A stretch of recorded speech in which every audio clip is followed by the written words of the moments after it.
introduce, before we have our band is going to play again. First of all, we have a real firebrand here, a real energetic person here. Lydia Thompson, bring her up.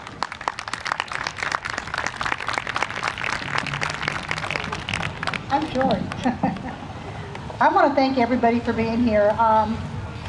You know, we've been working towards getting Parkinson to kind of get online with the rest of the sheriffs. Yes. And it's been a battle. Even though he said verbally that he was in line with the Second Amendment and he wanted to protect us and what have you, we still wanted something documented. And we were finally able to get it. And Randall is going to read the letter that he actually issued. Woo! Hi, everybody, again. When Lydia says that it was like pulling teeth, it was like pulling teeth. The Tea Party met with Sheriff Parkinson a few times. We met with him in his office. Sheriff Parkinson told us that he is conservative and that he believed everything we believed in, but we felt that his actions had to back up his speech. And we did not see any action. And to be honest with you, Lydia and I have both been on him, her more than me, for about the last month, telling him, you need to commit, you need to sign the pledge, telling the federal government, if you come into San Luis County, we will not enforce your laws. We will not take guns away from our citizens. Everybody here needs to understand that the sheriff is the highest elected law enforcement officer in the county. That's right. He is over Paso Robles Police. He's over Atascadero Police. Yes. If he decided that there was corruption or there was something going on, he could go in and close them down. That's he right. is your law enforcement officer. You elected him. That's right. So it is his job to protect us, and I want to read this quick letter. February 9, 2013. The Honorable Joe Biden, Vice President of the United States, Old Executive Office Building, Washington, D.C. Dear President, dear Vice President, I am the duly elected Sheriff Coroner of San Luis Obispo County, California, and the highest ranking law enforcement officer in this county. As the elected Sheriff Coroner, I recognize the responsibility of law enforcement is to protect the citizens and preserve individual rights and freedoms. Individual rights and freedoms as provided by the Constitution of the United States should never be threatened or compromised.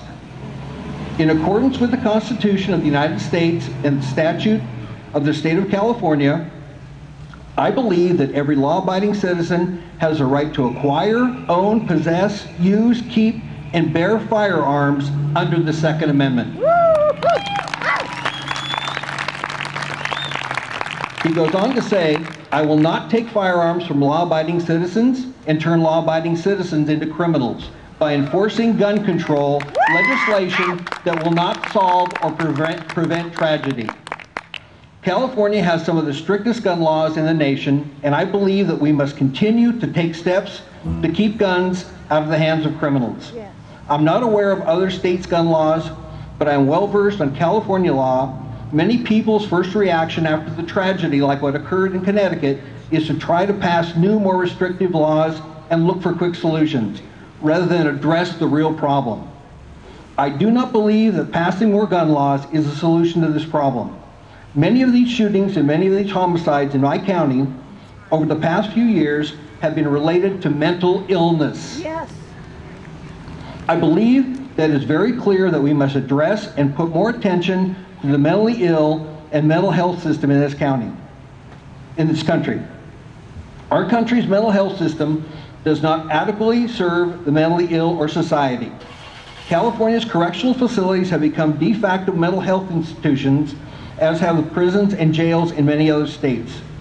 Our correctional facilities were never designed to provide mental health services, yet we find ourselves doing the best we can to address the needs of the mentally ill in our jails instead of incarcerating those with mental illness and subjecting them to society to the revolving door system. Increased funding and additional resources should make available our mental health system, be available.